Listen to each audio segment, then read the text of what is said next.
Assalamualaikum warahmatullahi wabarakatuh. Kami dari kumpulan 4, insya-Allah kami akan membentangkan tajuk krisis sistem kekeluargaan di zaman moden. Izinkan saya memperkenalkan diri dahulu.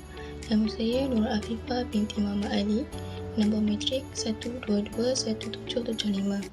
Baiklah, yang pertama saya akan membentangkan objektif kajian. Yang pertama, mengenal pasti punca-punca timbulnya masalah sistem kekeluargaan di zaman moden. Yang kedua, menganalisis peranan setiap ahli keluarga dalam mengatasi krisis sistem kekeluargaan. Yang ketiga, mengkaji langkah-langkah untuk membantu membaik pulih masalah yang timbul dalam sistem kekeluargaan. Assalamualaikum warahmatullahi wabarakatuh. Nama saya Nurul Izzati binti Muhammad Ali, nombor matrik 1221780. Di sini saya akan membentangkan konsep kekeluargaan. Konsep kekeluargaan yang pertama iaitu menurut Kamus Dewan. Kamus Dewan edisi keempat, keluarga bermaksud saudara mara atau kaum kerabat. Yang kedua iaitu dari segi konsep umumnya, keluarga iaitu satu kumpulan manusia yang dihubungkan melalui perkahwinan darah, perkahwinan atau penjagaan di mana para anggotanya tinggal di tempat yang sama dan saling bergantung sesama sendiri. Yang ketiga, konsep kekeluargaan menurut konsep Islam iaitu keluarga adalah sebuah ikatan atau akad yang menghalalkan pergaulan dan membatas hak dan kewajipan serta tolong-menolong antara seorang lelaki dan perempuan yang bukan mahram. Seterusnya, saya akan menerangkan era modernisasi dan pengaruhnya. Era modernisasi dan pengaruhnya. Yang pertama, modernisme merujuk kepada gerakan kebudayaan dalam seni bina, muzik, kesastraan dan seni gunaan yang berkembang 30 tahun sebelum tahun 1914. Istilah ini merujuk kepada gerakan politik, kebudayaan dan seni yang muncul pada akhir abad ke-19 dan permulaan abad ke-20 serentak dengan perubahan dalam masyarakat barat. Yang kedua, modernisme itu menggalakkan penilaian semula setiap aspek kewujudan yang mana dari segi perdagangan ke falsafah dengan matlamat menentukan apa itu yang mengikat kemajuan sosial dan menggantikan itu dengan sesuatu yang kaedah yang lebih baru dan lebih baik. Daripada masa yang sama, gerakan modernisme ini mendakwa bahawa realiti zaman industri dan mekanisme adalah tetap dan kekal dan manusia patut mengubah pandangan mereka terhadap keduniaan agar menerima bahawa yang baru itu baik, benar dan indah. Seterusnya, saya akan serahkan kepada Afif, iaitu dia akan membentangkan dan menerangkan tentang krisis kekeluargaan.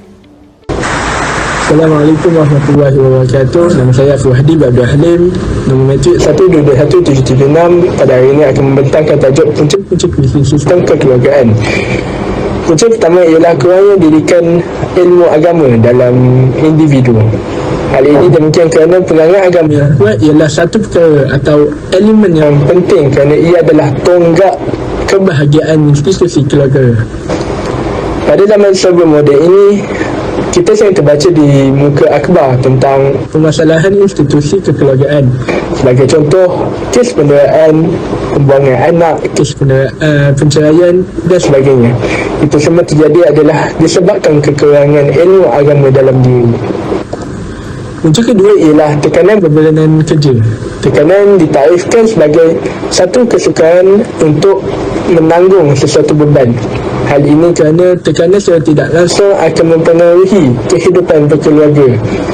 Peruntukan masa kerja yang lebih bagi ibu bapa akan mengakibatkan kesukaran pada mereka dalam menguruskan hal rumah tangga mereka. Satu kajian mendapati bahawa semakin banyak masa yang diluangkan untuk bekerja, semakin kurang masa yang diperuntukkan untuk memenuhi tanggungjawab terhadap keluarga. Oleh sebab itu, masa berkualiti bersama anak-anak akan terhad.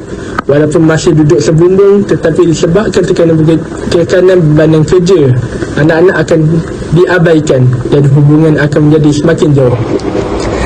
Mereka yang terlalu fokus pada kerja akan mempengaruhi kehidupan dan masa rehat mereka bersama keluarga. Selain itu, punca yang ketiga ialah masalah ekonomi. Hal ini demikian kerana masalah ekonomi mempengaruhi kestabilan institusi keluarga, mengakibatkan ketidakstabilan kewangan keluarga dan mempengaruhi emosi kerana pemberhentian kerja dan kesulitan untuk mencari pekerjaan. Pada masa kini, ramai yang dibuang kerja dan menyebabkan mereka sukar untuk menyara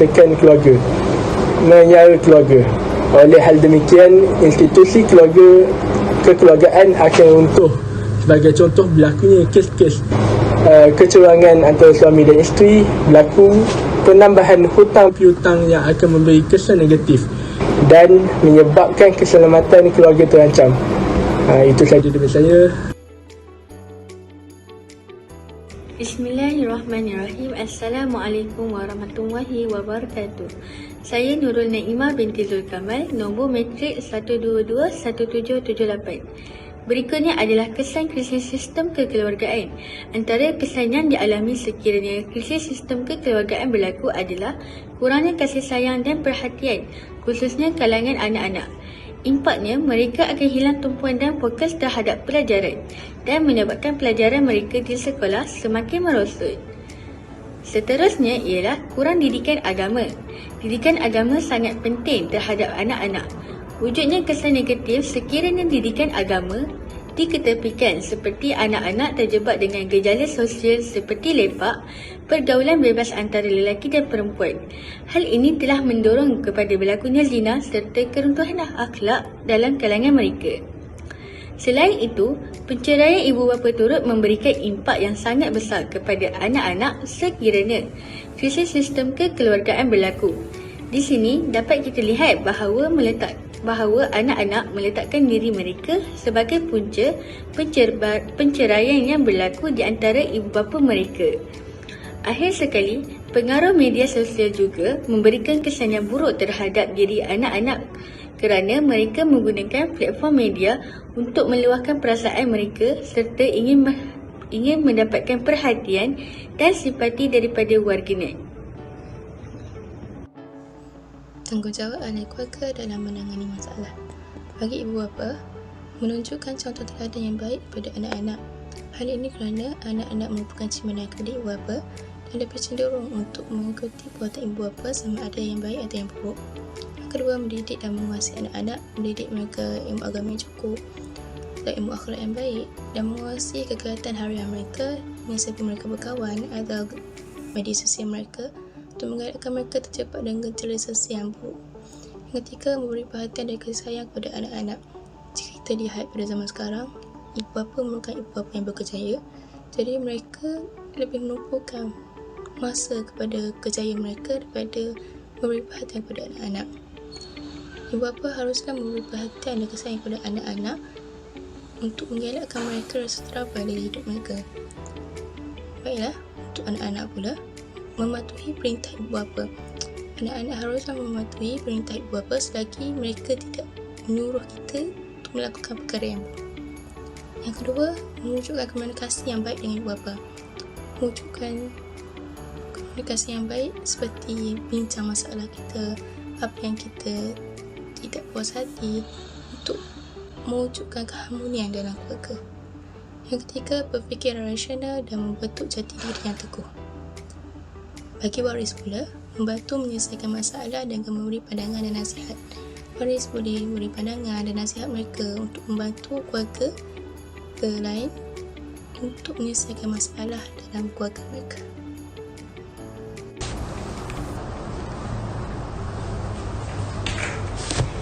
Bismillahirrahmanirrahim. Assalamualaikum warahmatullahi wabarakatuh. Nama saya Nurul Husna binti Abu Bakar. Nombor matrik 121779. Cadangan penambahbaikan sistem kekeluargaan di zaman moden. Dasarsa ini, kita seringkali dikejutkan dengan kes-kes yang melibatkan isu perkauman, sosial, agama dan sebagainya. Masyarakat pada hari ini kurangnya nilai etika dalam diri, terutama golongan muda begitu berani mengeluarkan pendapat tanpa berfikir panjang. Oleh itu, cadangan penambahbaikan sistem kekeluargaan di zaman moden merupakan aspek utama bagi masyarakat Malaysia. Cadangan pertama yang dapat saya nyatakan ialah saling hormat menghormati antara satu sama lain. Penggunaan bahasa serta perkataan yang baik mempengaruhi minda anak-anak. Ibu bapa merupakan guru pertama bagi anak-anak sejak lahir. Sebagai contoh, komunikasi yang baik antara ibu bapa dapat membentuk sikap anak dalam sistem kekeluargaan yang berkesan. Penggunaan bahasa yang kesat, kasar dan maki hamun mestilah dielakkan. Cadangan seterusnya ialah meluangkan masa bersama. Tempoh cuti panjang seperti cuti sekolah akhir tahun merupakan peluang keemasan bagi ibu bapa untuk mengukuhkan dan mengeratkan hubungan antara anak-anak. Contohnya, melakukan aktiviti menarik bersama seperti melancong ke tempat-tempat yang menarik, makan bersama dan sebagainya. Selain itu, sikap bertanggungjawab dan berdisiplin perlu ada dalam diri setiap individu. Cadangan ini penting bagi terutamanya anak sulung untuk meringankan beban ibu bapa. Contohnya, anak sulung memainkan peranan yang amat penting dalam mengajak adik-beradik yang lain untuk turut serta melakukan kerja rumah seperti mengemas rumah, mencuci kereta dan banyak lagi. Antara ciri anak yang berwibawa juga mestilah menerima nasihat orang yang lebih arif serta berpengalaman seperti datuk dan nenek. Selanjutnya, pengukuhan pegangan agama. Dalam menghadapi dunia penuh cabaran, manusia perlu meningkatkan keyakinan dan ketakwaan kepada Allah Subhanahu wa taala. Dalam pada itu, konflik dalam keluarga bukanlah suatu perkara yang dapat dielakkan sepenuhnya. Individu yang terlibat memerlukan ruang untuk berfikir dengan tenang setelah berkomunikasi dan menerima dan mendapatkan nasihat. Oleh itu, ibu bapa perlu mendalami anak-anak tentang solat, puasa dan hal-hal agama yang lainnya. Tambahan pula, doa dan solat malam merupakan penawar luka dan duka kerana ia mampu memberi kekuatan rohani yang boleh membangkitkan semangat untuk meneruskan kehidupan.